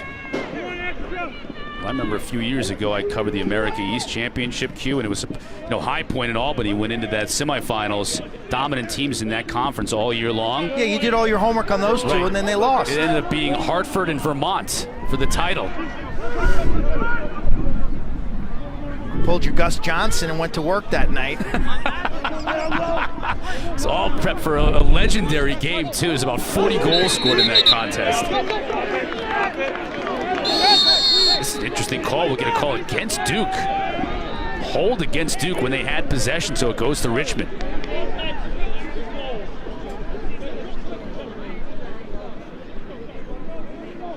Spider team that has stalled out offensively here tonight. They had an 8-4 lead in the first quarter, early second quarter, I should say. Just 2 goals since.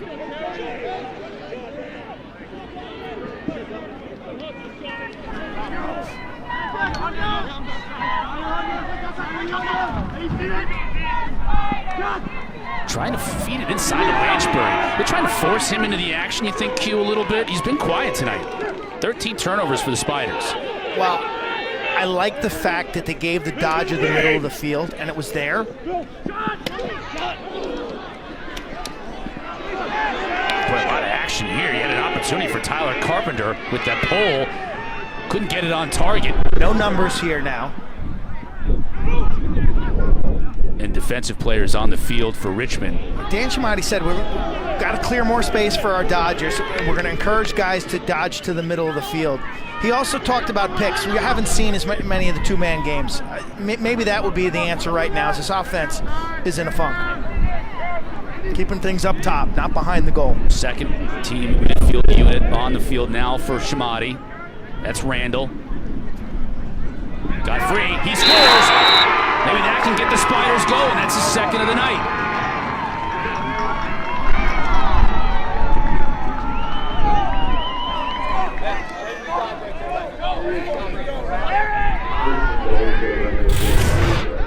Middle of the field dodging will increase your shooting percentage.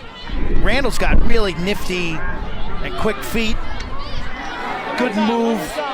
Kind of Duke defense plays attack a lot. They'll invert him from that midfield a lot, Q, to get him behind the cage. I like the pattern. Again, he beats Lindsay to the middle, and there's no help. Okay, everybody's spread out. He gets to his strength. He gets to where the goal is big. It's a full 6x6. Buries the rock, and what, if you're a Richmond fan, you hope that's a turning point in this game. They outscored 10-2 after having that 8-4 lead. Looks like Dan Chamotti's going to go with Will Bowe, trying to win this face-off against Jordan Ginder, trying to find a clean swath of turf. Ginder and Bowe battling. Bowe wins it. Oh, nicely done. You got numbers. That's Reed. Pass it off. Landsberg get hammered. Now we'll get the call. The flag comes in late. The Richmond bench exploded after Landsberg just got dumped.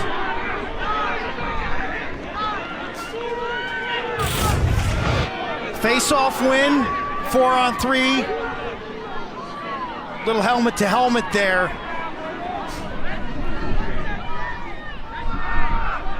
Not that bad, I gotta tell I agree you. with you, though. The helmet to helmet is the reason for the call. No? Initially, it looked like shoulder to shoulder. Yeah. To the head. There you go.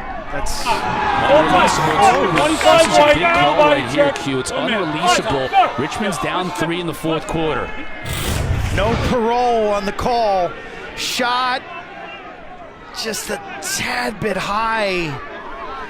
You know, again, when you're hitting somebody, you're responsible for their health. You got to stay away from the head and neck injury. You can't cross-check. You can't use your hands in a punching manner. You got to, drop your hips, swivel the shoulder, and hit this way. I'll testify first. We needed to have the cam on. We needed to have the booth cam on for that, as Q was showing me how to do it physically. Yeah, it's important. If I hit you square, there's more likelihood that I'll use my helmet to helmet or cross-check. So if I turn sideways like hockey and hit you here, there's much more chance that it will be legal. That one was not legal, according to our officials. So Matt Camille is in the box now, a 1 minute unreleasable penalty.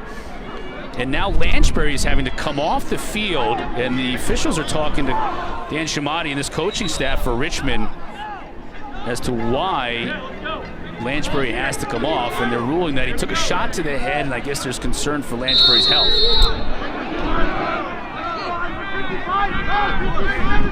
Brian Dunn now coming in to the game, man up for Richmond in place of Landsberg. Key moment of this game for the Spiders as they trail by 3 goals. Unreleasable penalty to Camille.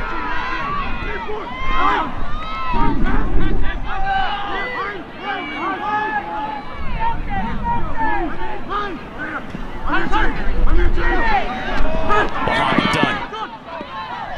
Fires it. Race to the ball at the end line, won by Richmond. Excellent recovery by Duke's defense. As Richmond carried, they had to rotate, and they got the slide down the backside. All 5 pieces are moving on D. Get the sticks up. Knock a pass down. Block a shot. Savoca behind a Dunn. In front. A lot of traffic. That time, actually had Todd doing a good job in traffic just to get rid of the ball and get it to a teammate. Penalty is over as we get back to full strength. Shot just at the end, though, goes wide. You win with specialties. Talked about what it takes to win close ball games. The little things, the details. Man up, man down. Dunn. Not even close to getting that one on cage, but backing up is Kevin Todd. It'll stay with the Spiders. Scaglione, good job holding his own. A 6'7" defender, and the fans here in Durham like the defense. That's how you win close ball games. That's a big win for John Danowski. You see him top of your screen parading the sideline. Yep, shot clock violation. Defense holds on a non-releasable penalty. Big moment of this game. Still a 3-goal advantage. 10-man from Richmond. They had an empty net there as they were turning up the heat on the ride. Ride, Sally, ride. Russ Bolt scrambles back. Mustang Sally. Richmond, by the way, has a player that would be, if Inside Lacrosse still had the all-name teams, Richmond has one that would be a captain of that team. Mustang Sally, freshman midfielder. He's the Gary Gate of names, lacrosse names. No question. 4-time first teamer in the all-name Doesn't get squad. much playing time, though. He's only a freshman, so maybe they're thinking a red shirt in Mustang. Midfielder out of Denver. Basile. Mustang Sally. Just physically. The size of some of these players for Duke, the size advantage that they have, and Basile is one of them. Carpenter, he gets free. Ooh, he paid the price there late, Whistled it too. wide. And a crease foul. Carpenter, it's not clicking for him right now. You know, this attack. Talk about the first midfield, other than Dyson Williams. It's hard for me to put my finger on the offensive issues, you know what I mean? Because when the second midfield with Caputo, Bador, yeah, the top feeder, by the way, of the Lowry. night, the top feeder has been Basile. those guys are, and Basile's added something, especially against the zone.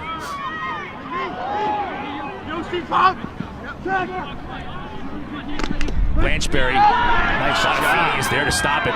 His first save of the night. Numbers here and a little delayed break.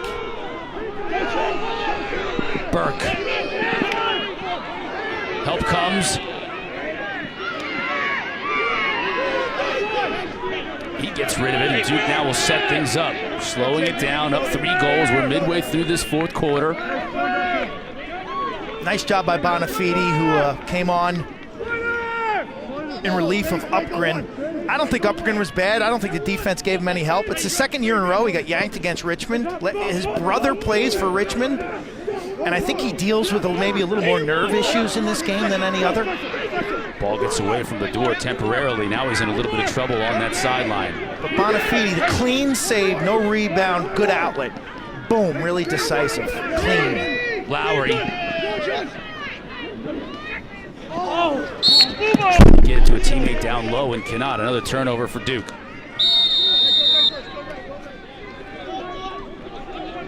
Got to win this one on defense if you're Duke now. Approaching that 6-minute mark. Just dig in, one possession at a time. A lot of communication late in the game when you're getting tired.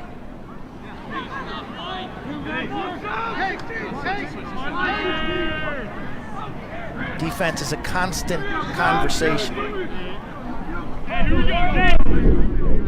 Randall in the game now for the Spiders. It'll be Randall, Savoca, Adrian Nash from that midfield. Here's Savoca looking for Lanchbury. He makes the extra pass to Randall. Just whiffed on the shot.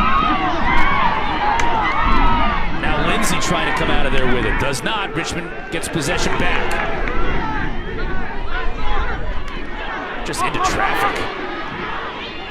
JT Giles Harris is there to knock it down, and Duke wins possession. Under 6 to play in the game. Duke up 3. Critical clear here for the Blue Devils, and it just gets away. Gets away from Camille. That's going to hurt you if you're John Danowski. You're thinking, do we use a timeout here to get reorganized? But because Richmond's subbing. Yeah, there we go. That's what I was thinking. Danowski gets a timeout before the restart. Richmond with the ball, and we come back down 3.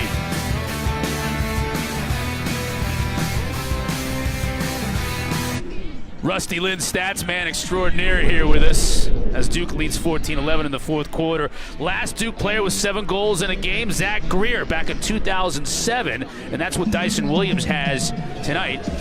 Russ was quick to point out that also the last Canadian to score 7 goals in a game was Zach Greer. Well, clearly, if he's the last Duke player to score 7 goals in a game, he's the last Canadian, American, Australian, Frenchman.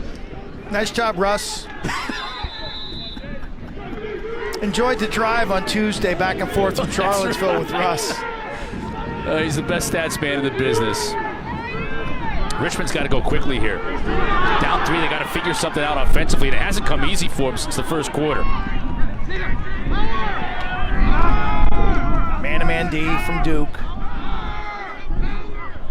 Richmond's got to create some space.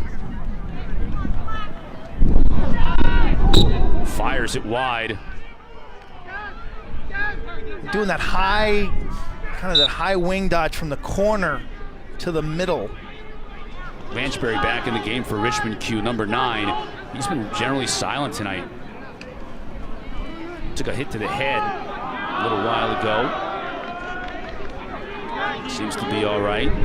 JT Giles Harris has been checking him all night in front of the crease. We'll get a flag against Duke. Ooh, a pipe! Hit the top pipe.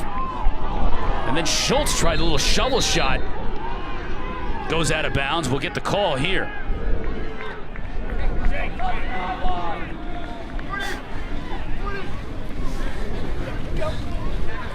Got a technical foul. White, 11. Hold, 30 seconds. Lindsay guilty White, of the hold hold, 30. 30 seconds. Second hold by Lindsay. Watch this shot and how close this is. You'll see the bouncer, and you described it. Here's the hold. The shot hits the underside of the pipe and kicks out. Richmond 0 for 2 on the extra man tonight. This is a critical possession for the Spiders. Shot and goal. Freshman Richie Connell finds the back of the net. Spiders aren't done just yet. Now down a couple.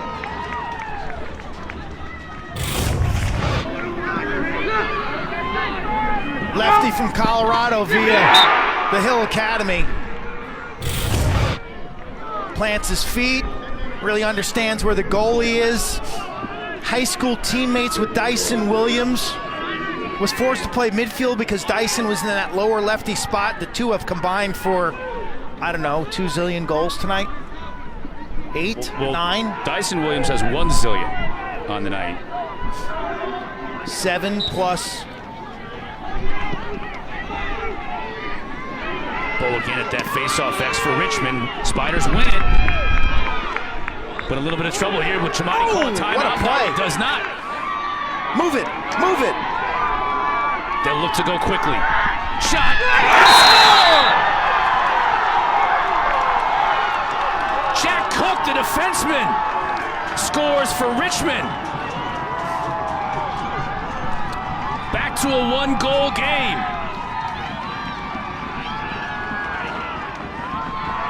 Cook's first career goal. Gets the Spiders right back in a queue. How do you get out of this mess? No timeout either. How do you get out of that mess? How about that play? I mean, you're surrounded by 4 guys. Brett Reed, are you kidding me? Does his little disappearing act. And then Duke doesn't respect the pole. Jubilation. Game on. 2 goals in 19 seconds. Now Richmond's been much better at the face-off dot. Can we get another win? They do in a push. And it'll go to Richmond. Jacob Griffin, yeoman's work at that X. This is what happened to Duke last week in their loss to Penn. The Quakers scored the last 4 goals of the game. It's also very similar to what happened here on their opener against Air Force. I thought they had control of that game almost the entire way, and Air Force just found a way to come back and win it at the end. Here's another goal! We're all tied up! Schultz, the man who was benched last week in the second half against Notre Dame, mentally just wasn't in it, Q.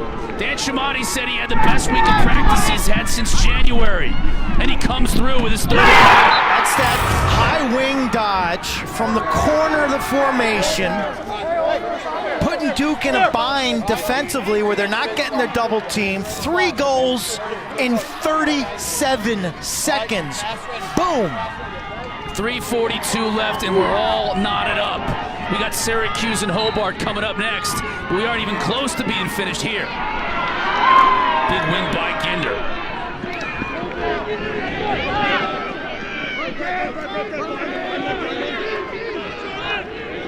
Certainly has been a game of runs. Owned by Richmond in the first quarter, an early part of the second.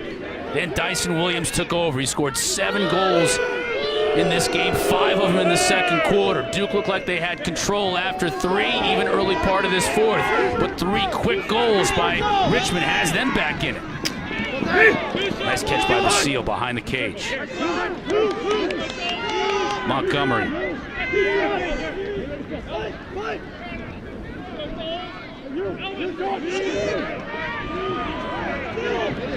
That's a heavy shot. Goal. Garrett Ledman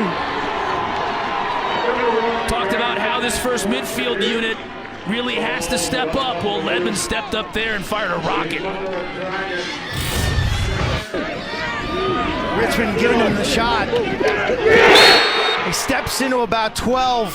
Three-quarter arm bouncer, just too much power. Too much power, too much goal, and the big smile for Ledman.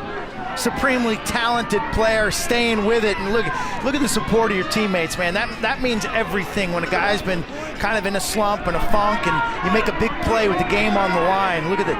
You just tell by his body language. Just his second goal of the season. Richmond's won 13 of 30 faceoffs. Hanging in there. Ginder. Battling. Goes to the Spiders. Tack's got to help out now. Tack's got to move. Great wing play. Was that Cook? Looked like Jack Cook snagging that ground ball cue on the wing.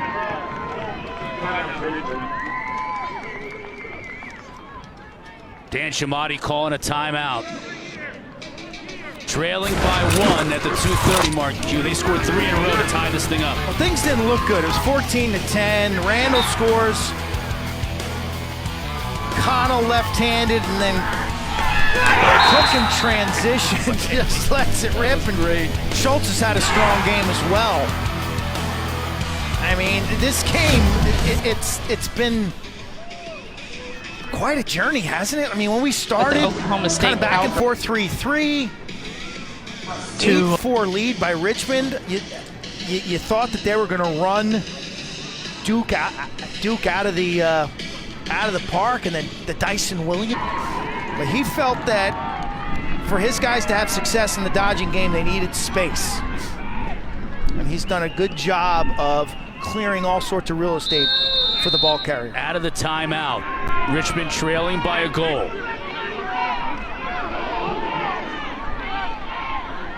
Schultz. Now JT Giles Harris comes to help out. Over to Gallagher. He's in trouble. Loses his footing. We'll get a whistle timeout by Shamati. He saw that coming because Schultz put himself to where he was going down a dark alley, and there was too many white jerseys there, and things were going to get ugly. And Coach Shamati uses his second timeout to really salvage this possession and maybe save the game for his Spider team. 2:10 mark. Syracuse and Hobart from the Carrier Dome. They're coming up next. That's going to be a high-scoring game. Hobart's 3-0, having scored 69 goals. Now, the level of competition comes up today for Jason Knox and Eric Holden. How good is Cuse?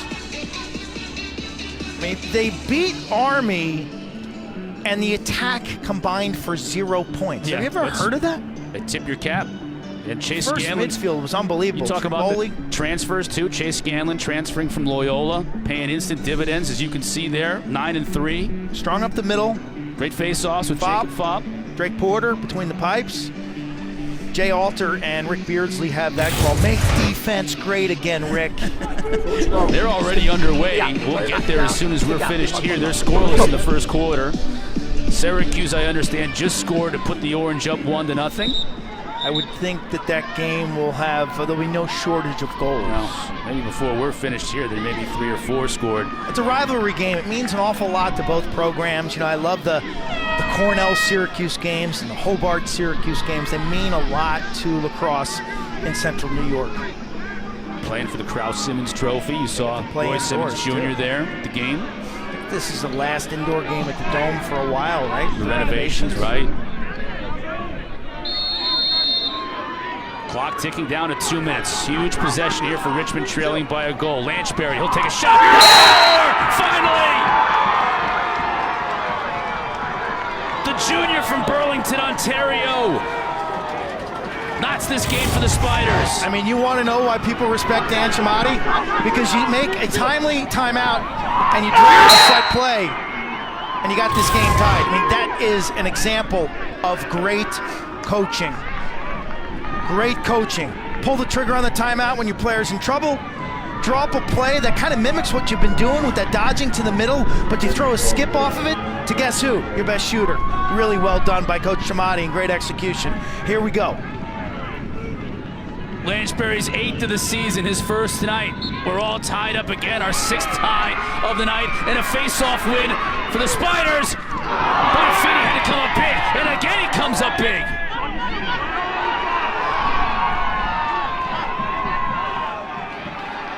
Wow! Jacob Griffin won the face-off to himself, Q clearly, and had a chance, but Bonafini shut the door. Duke's got one timeout. Those were quality stops, especially the second one that didn't look like much, but that was a rebound. And had a little English on it? Yeah, Bonafini was able to make the first stop, regain his balance. Rebound control, critical. If you're a young goalie out there, for Lent, I want you to give up rebounds. You're giving up a lot of stuff for Lent, including making fun of me, Kark, and Anish. Especially Anish. Get a whistle here, a timeout. You mentioned it. Danowski calling his final timeout. 1:11 left to go. We're all tied. There's Bonafini. This face-off win was brilliant. Straight out the front. The pinch and pop and the exit. Duke's defense doesn't respect the photo. And while that shot wasn't moving at the greatest velocity, Bonafini does a good job of tracking this, dealing with the bouncer off the turf. And look at the rebound save. Lanchbury was really almost nice there to get his cross on it. Bonafini went down to get the second one and get the clear started. If you're Danowski, what are you talking about right here? What have you seen, Q, in this game, other than obviously Dyson Williams taking over offensively, that he wants to draw up here? Well, you got two huddles going on. Matt Danowski drawing up the offense. Richmond's D. Now, the challenge for Duke is, what does Richmond show defensively? Is it man or zone? So you have to have two different offensive sets.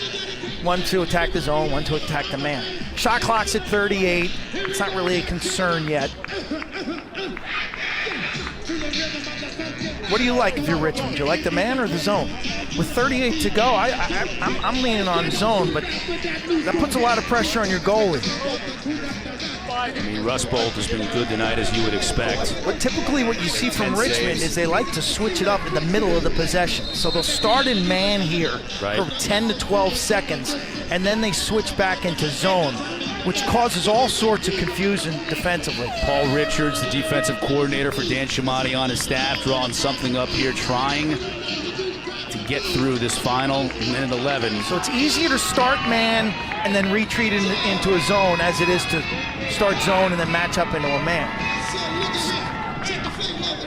Looks like man the way they're coming out. Looks that way with Brett Reed here up top on Ledman.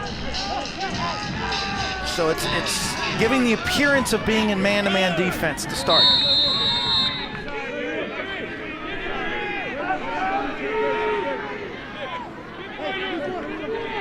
Ledman, who just scored moments ago, his second goal of the game, will put it into play for Duke. Being checked by Brett Reed, Richmond's best short stick defensive midfielder. Ledman down the alley, gets a step. 10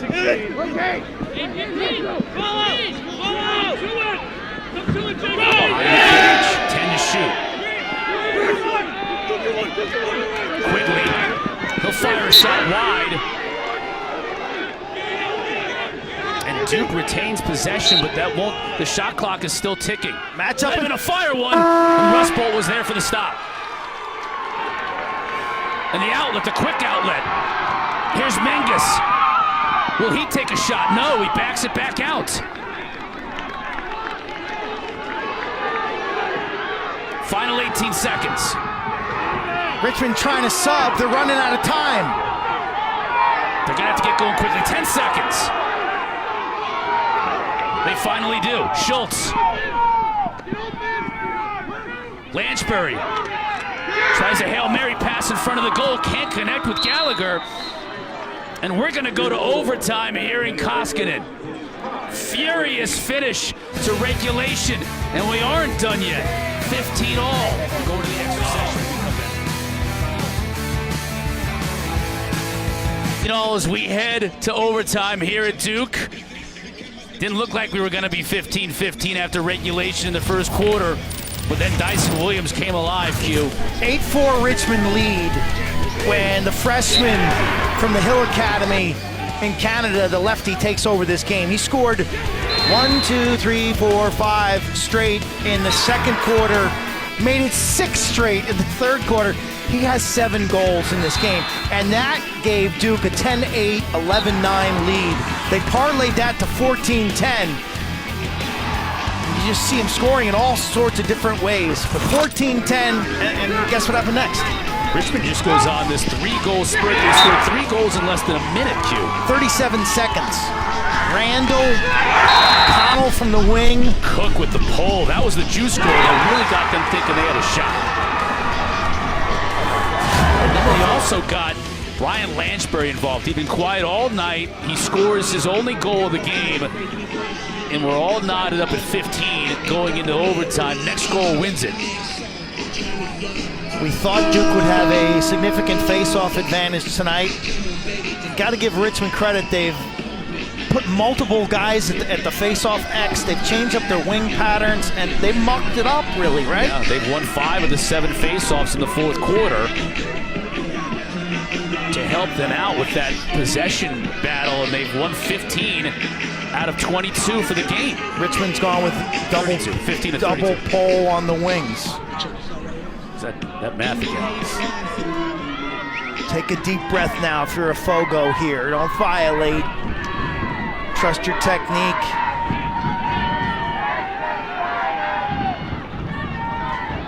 Ginder and Griffin, who's been so good of late. Ginder comes away with it.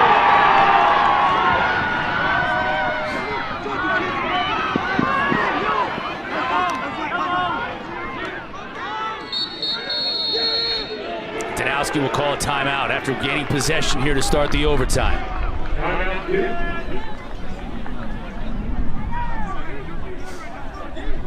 Don't forget Syracuse and Hobart coming up next. Orange already up 3-0 in that game.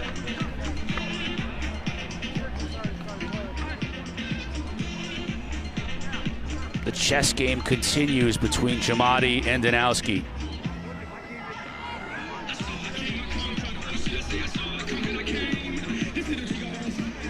Seen a lot of it tonight, Q, where, you know, you mentioned Dyson Williams and his 7 goals. 7. You had Ledman scoring, you had Badur scoring, Caputo scored a couple. Basile scored a goal, and he's been an outstanding feeder from X in terms of finding Williams. He has 4 assists on the night. Coach Danowski with his face-off man, Jordan Ginder, low 5.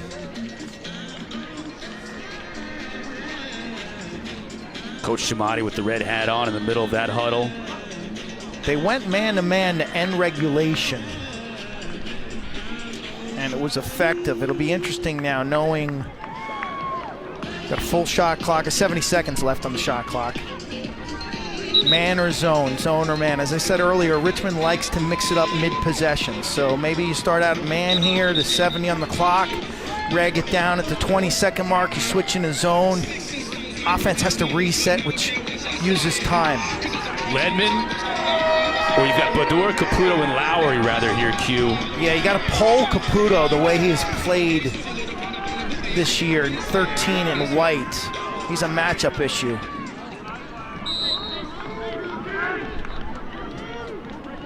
So Lowry may have the matchup. Here's Caputo. Back to his left. He'll take a shot. Wide. Nice take, though, considering I thought he was really well covered and managed to shoot through that stick traffic. Still plenty of time for Duke. 54 seconds to shoot. Joey Manown will start them all from behind the cage. Now up front to Badur. Caputo again. Working on Menges. Badur spins. Help comes. Caputo. Basile, he'll look to feed. Still 28 seconds to shoot for the Blue Devils. All sorts of space. Lowry. Nice catch by Caputo. There's Lowry in front.